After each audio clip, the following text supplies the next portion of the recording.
Good morning Srishti. I think देखिए numbers जो आए हैं वो मोरलेस इन लाइन थे, लेकिन जो ग्रोथ कमेंट्री आई है मेरे ख्याल से, जो मार्जिन गाइडेंस है प्लस जो डॉलर गाइडेंस है, वो मेरे ख्याल से इतना एक्साइटिंग नहीं है जिससे कि हम कहें कि मार्केट में इसमें कोई बड़ी रीरेटिंग आने की पॉसिबिलिटी रहेगी। तो मेरे ख्याल से देखिए, कल तो मैं देख रहा था कि शाम को एडीआर करीबन इन्फोसिस का 5-6% डाउन था। तो हो सकता है कि मार्केट्स इनिशियली स्टॉक को थोड़ा नीचे गिरा दे, और जो भी ग्रोथ पोटेंशियल जो हम एक्सपेक्ट कर रहे हैं वो मेरे ख्याल से सेकंड हाफ ऑफ एफवाई 24-25 आएगा। पहला हाफ काफी चैलेंजिंग रहेगा, तो मेरे ख्याल से जिनके पास है वो होल्ड करे।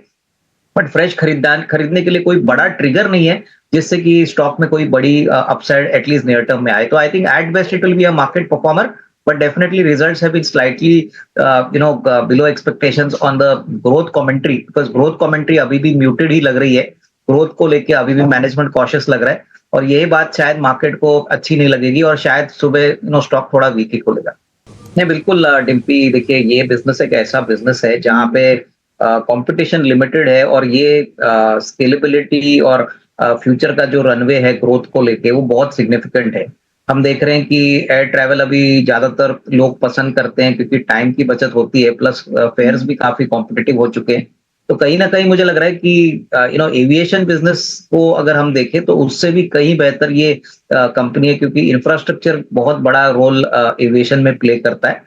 तो जिनको लंबी अवधि के लिए ये खरीदना है, मेरे ख्याल से मार्केट अगर मान के चलिए कि अगर आज गैप डाउन खुलता है, तो मेरे ख्याल से अगर थोड़ा-सा ये करेक्ट होता है तो लंबे अवधि के लिए इसको ज़रूर अपने पोर्टफोलियो में रखना चाहिए। हालाँकि देखिए अभी भी बैलेंस शीट को हम देखें तो कर्जा काफ़ी सिग्निफिकेंट है, बट ऑपरेटिंग लीवरेज इस धंधे में बहुत बड़ा है। जिस प्रकार के प्रेजेंस इनको इंडिया में मिल रहे हैं, मेरे ख्याल से कहीं न कहीं अगले 1.5-2 साल का अगर किसी के पास टाइम फ्रेम है, तो ये शेयर डेफिनिटली एक अच्छा रिस्क रिवॉर्ड इन्वेस्टर्स को दे सकता है। लग रहा है कि ये प्लेटफॉर्म बिजनेस है, और जिस प्रकार की ऑपरेटिंग लेवरेज की स्केलेबिलिटी है, मुझे लग रहा है अगला साल भी इनके लिए काफी स्ट्रांग रहेगा। इनफैक्ट इन्होंने एक अच्छी बात की है कि टॉप लाइन ग्रोथ चौथे तिमाही में इतना ज्यादा बड़ा नहीं, लेकिन कॉस्ट कंट्रोल और वैल्यू एडिशन से मार्जिन में अच्छा इजाफा हो गया।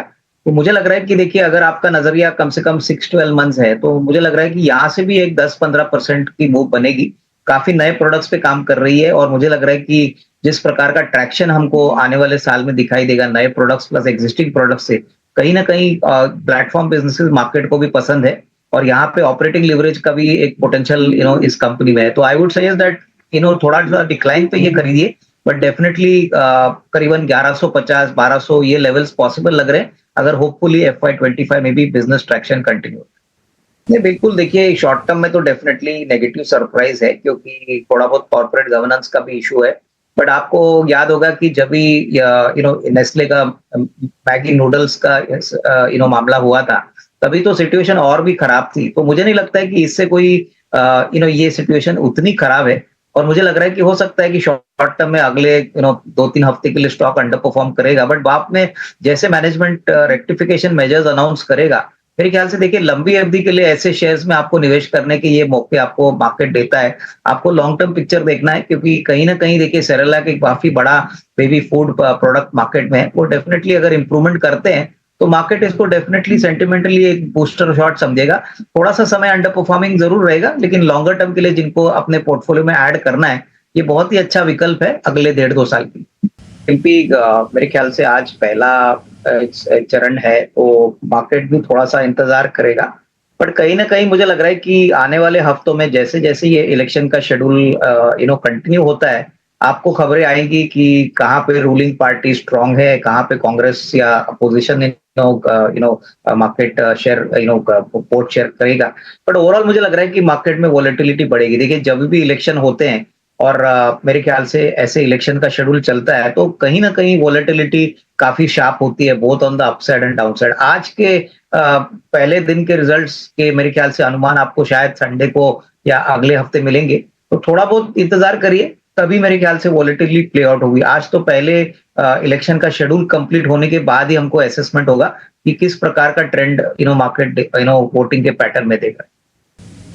ठीक है, मेरे ख्याल से इलेक्शन के टाइम पे आपको बहुत वॉलेटिलिटी देखने को मिलेगी। आज तो पहले चरण का इलेक्शन का शेड्यूल शुरू हो जाता है, बट मेरे ख्याल से जून 4 तक आपको बहुत वॉलेटिलिटी ऊपर नीचे मार्केट में ऊपर नीचे चढ़ाव देखने को मिलेगा, क्योंकि देखिए बहुत सारे न्यूज फ्लोज आएंगे, बहुत सारे रिपोर्ट्स ऐसे भी आएंगे कि कहीं पे रूलिंग पार्टी आगे है, कहीं पे रूलिंग पार्टी पीछे है।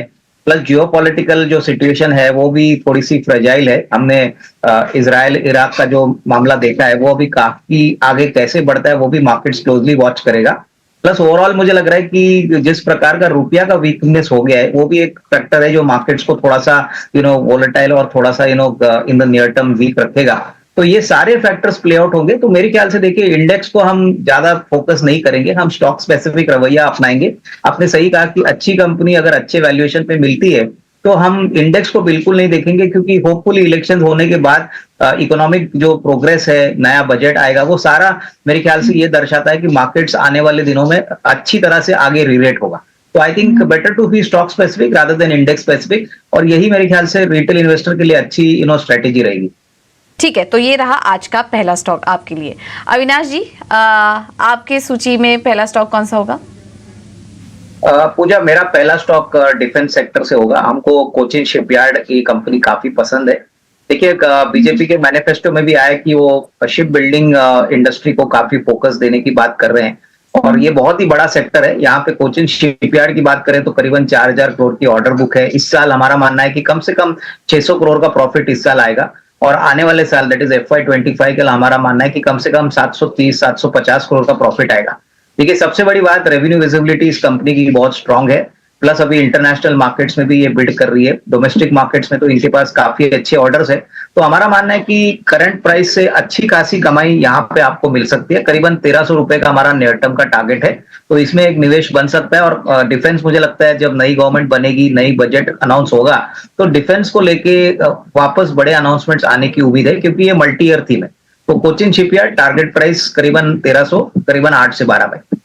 पूजा, दूसरा स्टॉक रियल एस्टेट सेक्टर से होगा। हमको इस स्पेस में अनंत राज लिमिटेड पसंद है। देखिए, इस कंपनी की खासियत है कि ये not only real estate business में एक दिग्गज प्लेयर है एनसीआर रीजन में और गुड़गांव में, लेकिन इनके पास एक बड़ा डेटा सेंटर बिजनेस भी है जो इन्होंने 2 साल पहले शुरू किया था। अगर रियल एस्टेट के बिजनेस की बात करें तो ये एक कैश काउ बिजनेस है। गुड़गांव में इनके पास करीबन 200 एकड़ जमीन है। प्लस अभी डेटा सेंटर में इन्होंने करीबन 6 मेगावाट की कैपेसिटी डाली है। दिसंबर एंड तक, यानी दिसंबर 24 तक कंपनी मैनेजमेंट का मानना है कि वो 28 मेगावाट तक जाएंगे। हमारा मानना है कि अगले साल दैट इज FY25-26 के लिए करीबन 250 crore purely data centre business से आएगा, और ये बहुत प्रॉफिटेबल बिजनेस है। इस साल हमको लग रहा है करीबन 240-235 करोड़ का प्रॉफिट इस साल अंतराज रिकॉर्ड करेगी, जो पिछले साल 150 करोड़ था। और FY25 के लिए करीबन 350-350 करोड़ का प्रॉफिट आएगा। तो मेरे ख्याल से यहाँ पे भी अगर करीबन 8 से 12 महीने का व्यू हम लेते हैं तो मुझे लग रहा है कि 425-430 का एक टारगेट प्राइस पॉसिबली मिल सकता है। तो ये भी हमारी तरफ से एक अच्छा वैल्यू पिक है। जो इलेक्शंस अच्छे हो, खराब हो, मार्केट वोलेटाइल हो, इसमें डेफिनेटली अच्छी तेजी आएगी। रिजल्ट्स 24 अप्रैल को है, तो नंबर्स मेरे ख्याल से काफी अच्छे आने की होगी। मुझे अगला स्टॉक हमारा एक ऑयल एंड गैस प्लेयर है जो पेट्रोनेट एलएनजी है। देखिए, पेट्रोनेट एलएनजी कंट्री का सबसे बड़ा एलएनजी प्लेयर है, और काफी अच्छी तरह से पिछले 3-4 साल से परफॉर्मेंस दिखा रहा है। इस साल हमारा मानना है कि FY24 के लिए करीबन 3,500 करोड़ का प्रॉफिट आएगा, करीबन 24-25 रुपए की ईपीएस आएगी, और अगले साल ये अर्निंग्स करीबन 29-30 रुपए आएगी। सबसे बड़ी बात, डिमांड एलएनजी के लिए काफी सिग्निफिकेंटली बढ़ रही है, और इनका जो नेटवर्क है, इंफ्रास्ट्रक्चर है, प्लस कैपेसिटी है, इसका फायदा कंपनी को काफी मिलेगा। तो हमारा मानना है कि देखिए अभी 297-298 पे चल रहा है, काफी वेल एस्टेब्लिश्ड प्लेयर है, डिविडेंड्स भी ये काफी अच्छे देते हैं। तो करीबन 370-375 का टारगेट प्राइस अगले 8 से 12 महीने में आपको कंफर्टेबली मिलना चाहिए। काफी अच्छा क्वालिटी स्टॉक है जो पोर्टफोलियो के लायक है, तो short to medium term as well as longer term के लिए इसमें निवेशित रह सकते हैं। पूजा, अगला स्टॉक जो मेरा है वो वापस ऑयल एंड गैस सेक्टर से रिलेटेड है। ये कंपनी का नाम है दीप इंडस्ट्रीज लिमिटेड। देखिए, ये कंपनी करीबन 25-30 साल इंडिया में ऑपरेट कर रही है, और specialised oil and gas services provide करती है। जैसे कि गैस डिहाइड्रेशन में इनका मार्केट शेयर करीबन 75% है। करंट ईयर में करीबन 9 मंथ्स में, फर्स्ट 9 मंथ्स दिसंबर तक इन्होंने 89 करोड़ का प्रॉफिट किया है।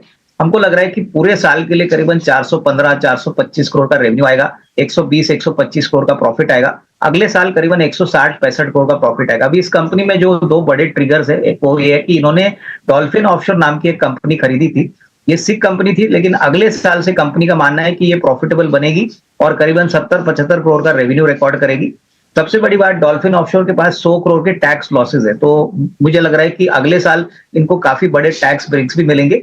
और सबसे बड़ी बात 1200 करोड़ की ऑर्डर बुक है, कंप्लीटली डेट फ्री बिजनेस है। तो यहां से मुझे लगता है कि साल भर का नजरिया कोई लेता है तो करीबन 425-430 का एक टारगेट प्राइस मिल सकता है। तो बहुत ही बेहतरीन विकल्प है, यहाँ से करीबन एक साल में अच्छे रिटर्न्स की पॉसिबिलिटी।